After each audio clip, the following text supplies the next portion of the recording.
Well, Yeah, we were talking in the gym the other day, King Mo and Dia Davis, and they were talking about they had heard that Floyd had been in the gym busting his sparring partners up already. oh, believe it. Already. So I'm just like, so to me, I was like, you know what? To me, I think the timing actually is kind of bad for Connor. Oh You my God. know, if I was Connor, I would want to try to drag this thing Who is out till Connor going to next May. bring in? I know, like, who's he going to bring in to get prepared for in 2 months to Who? help him get prepared in 2 months? Like, name me the person. I want to see this I, person. Bring him to me.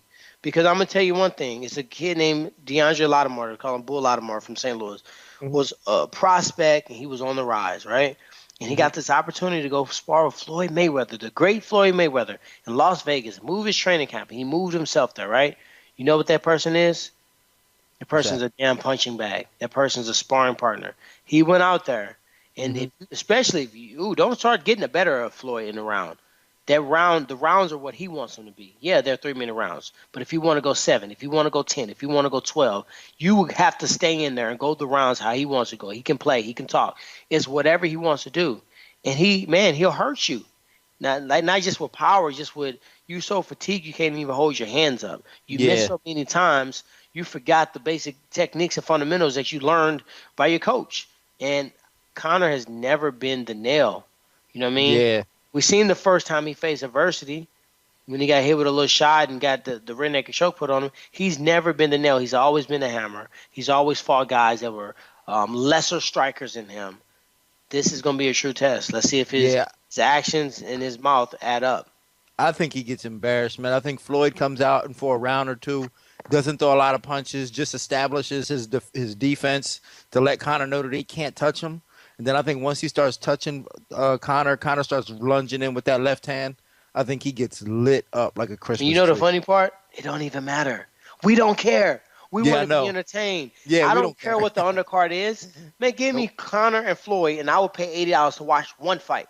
I And know. I'm not the only one that's willing to do that. So we're fans and listeners of the Morning Wood Show. We're breaking down the fight, just being real, because obviously, my man Dean's MMA Scouting Report.com. He will break you down to a molecule, and I'm on the Fox desk, so I have to do this for a living to make sure that I'm giving everybody an unbiased, fine tooth comb. We're breaking it down from that. But the fact about watching the fight and people are going to visit the fight and buying a pay per view for the fight, you will do it. I will do it because it's a moment in time. You can't just say, okay, I remember when. You either have to have seen it, have some record or knowledge of it, or have been there. Now, Tyra, I've read something today that you said that Connor, and you can correct me if I'm wrong here, but you said Connor should box after this. No, what I said was, I hate the internet. Yeah. You people just don't even do no research no more. Ain't nobody reading no newspaper. If something on the internet become the law, Wikipedia is the law. Like people don't do no testing for themselves. So I appreciate you, Dean, for asking me directly. What I said was, I think that after Conor McGregor fights Floyd Mayweather, it depends on the result. If he fights Floyd Mayweather and he wins, I believe there either going to be a rematch where he's now I'm the 18. You get this amount of money. I get that amount of money. I think that'll happen. Or if he loses, I think he could potentially come back and fight in MMA. But tell me what fight is going to entice him? What fight's going to be that magnitude after you came off fighting Floyd Mayweather? And he's not going to be hurting for money, so it's No. going to come down to a motivation thing. Is a Nate Diaz trilogy? Is that the next fight? You fought the dude twice. You went up and fought and won the belt. You went to go fight Floyd Mayweather. Now you're gonna come back and complete a trilogy?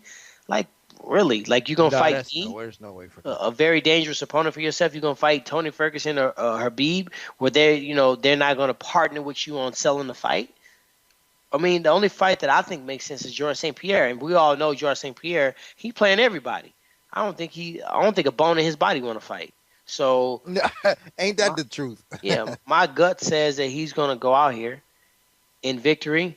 He's gonna fucking maybe rematch, or he's gonna maybe somebody else want to fight him. Maybe Errol Spencer, maybe freaking Canelo, maybe Amir Khan, maybe Adrian Broner. Somebody's gonna start barking again. And if they bark and they start going 50 million plus, what person in their right mind wouldn't take up on that? You know what I mean? Yeah, I honestly I do see potential in boxing for him.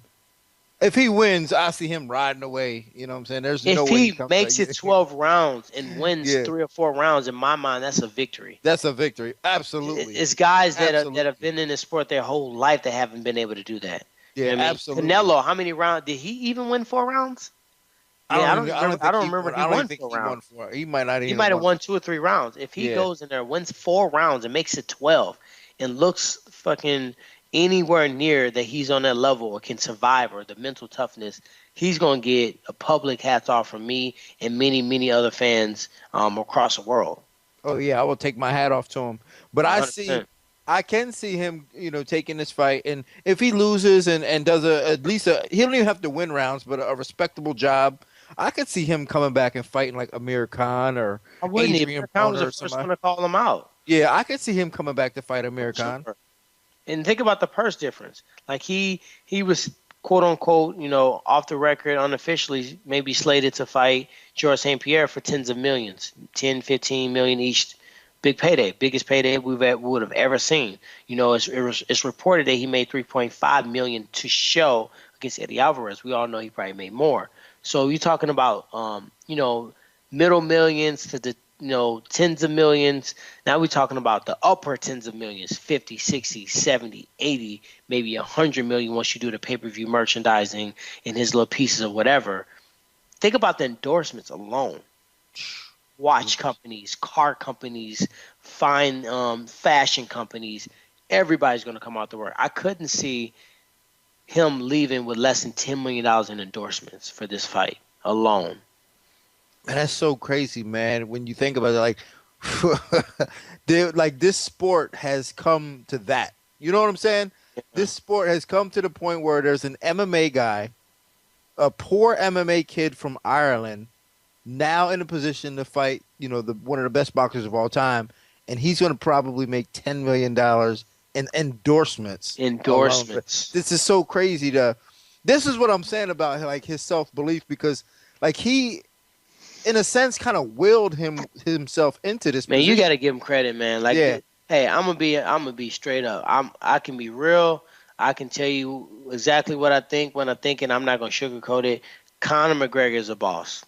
I'm gonna yeah, be man. dead ass. He is a boss for what he's done. The ability to go and shake the industry that fast in 7 years. 7 years is all he's been in the UFC Hmm. for. And I could be wrong. It could be less. TJ, you can maybe help us out on that. But he has came into this industry. He has shooken it up to a point where you crack the top of that soda, it's soda on everybody. He's done that. Now he's made himself so popular that Floyd Mayweather came out of retirement to fight this dude. Like, come on now, you gotta Yeah, give credit. yeah. I mean, he just willed himself into this position. Yeah, Like said, I'm going to do it. And obviously, he put, he did what he had to do as far as action wise, like knocking guys out and building his fan base and doing what he had to do. But it's just amazing how he could go and it, from and it didn't start last week. It didn't start no, when he got to the UFC. You got to realize Conor McGregor. I don't even know this kid. I always call everybody a kid, but I don't even know Conor McGregor. But just looking at the results, I guarantee you, he stood in front of the mirror. He's planned this out. He scripted what he was going to say when he got to this point. He envisioned himself being a multiple division champion. He spoke these things into existence. Spiritually, they said you speak those things that are not as if they're so, or it's a power in the tongue. It's life and death in it. And some people say, hey, speak those things into the universe. Whatever you believe in, this kid's done that. There's no way he could achieve what he's done. There's no way that he can, quote unquote, predict or put himself in these killer win-win situations time and time again. He just got picked up by Beats. He was a monster energy drink athlete. He was on freaking Call of Duty as a character. All these things are coming to this kid because mentally, as you said, the self-belief and just willing himself into a position of success. Conor McGregor's first amateur fight was 10 years ago. When was his first fight in the UFC? 2011, I believe.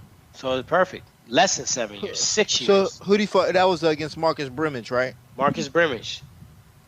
My apologies. Sorry. Conor McGregor's first UFC fight, 2013. 2013. 4 years So in I UFC. stand corrected. As a professional fighter, probably 2011. UFC, he's been there 2013. We're in 2017. 4 years later from his debut in the UFC, this kid has every person that watches anybody punching somebody in the face. They're talking about Conor. You can't mention boxing without Conor. You can't mention MMA without Conor. That's what's going on right now. To really put it into perspective, 4 years ago the man was on welfare. That's what I'm saying. Like, apparently, rumor has it that when hey Conor, we squashed our beef right now, man. That's all I had to hear. We ain't got no more beef. Yeah, all the when he fans fought out here Marcus that listen to the show, tweet it out. Me and Conor, we squashed. We ain't got no beef. Yeah, man, that's what I heard when he fought Marcus Brimage. He was on welfare. I mean, this is crazy, man. To go from that and to just he might get a tweet from me. He might get a what? He might get a tweet from me today. Yeah, man. He's definitely done well. And like, he's the ambassador of Quan right now. He's definitely done that right now. Yeah, he did his thing, man. So real quick before we take a break, predictions. I know it's tough to say, but predictions? What do you predict happens in that fight?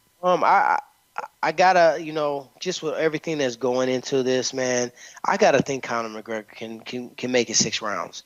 I just think after those 6 rounds, one person gonna go into a fight or flight mode. One person's gonna go on autopilot because they've been there so many times. We know that Conor is probably going to be the fight or flight guy. I just don't know how he's going to deal with that adversity. The first time he's seen that adversity, in my mind, was Nate Diaz. He saw a little bit in Chad Mendez, but then Chad Mendez started to fade on him. And outside of those 2 fights, like, have we really seen Conor McGregor see any adversity in the fight? So I think Floyd Mayweather wins. I don't think he has ability right now. I think Conor has a really hard chin. I think he's going to be at least skilled enough to make it 6 rounds. But I think after that, it's either going to be a complete takeover where Floyd takes the last 6 or he finds a way to stop Conor. Hey, I got a question for you, Tyron. When you're in the gym and you're maybe doing just stand-up sparring or whatever, you ever get tagged, maybe get a little bit loopy, do you have to fight the urge to take someone down or get crazy? Because honestly, like, if you take the L, if Conor gets tagged and gets loopy, what are the odds that he accidentally throws like a high kick or something? Let me tell you this, okay? Conor McGregor. Now I gave him a lot of praise, but now I got to give him the real honesty. Conor McGregor ain't been in the boxing gym like me. He hasn't went years and years of taking their lumps in wildcard boxing, sparring world champion guys where they're beating your ass and you want it out the round. Your coach pour water on your head, then you've seen him do that before. Mm-hmm. Nope, get back in there. Nope, you got to go back in there. He hasn't had that. Everybody worships him. Everybody tells him how great he is. He's sparring people that's going to make him look good. He's never been in that world.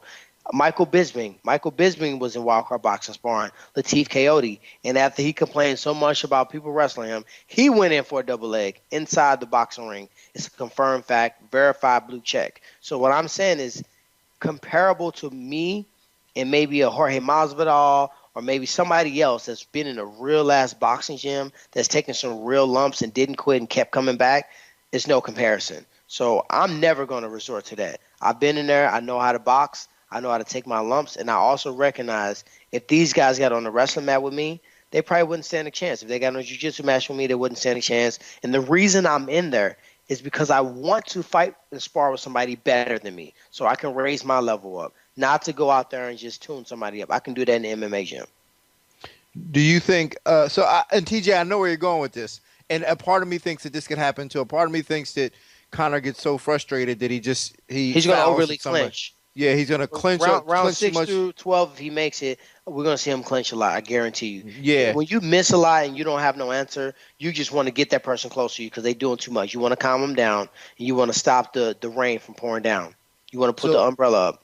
So my prediction is this: I think that like I said, I think Floyd takes the first 2 rounds to just show his defensive dominance and not allow Conor to hit him and just frustrate him terribly and get him to start reaching and making mistakes. Then I think he stops him within the next 3 rounds after that. I think he stops him. I think he hits him so much that the ref is just like, all right, man, all right, kid, you've had enough. I don't know if he'll go down fully and be knocked out, but I think he'll drop him once or twice, and then the ref will just be like, hey, man, you're taking too much punishment. I have to stop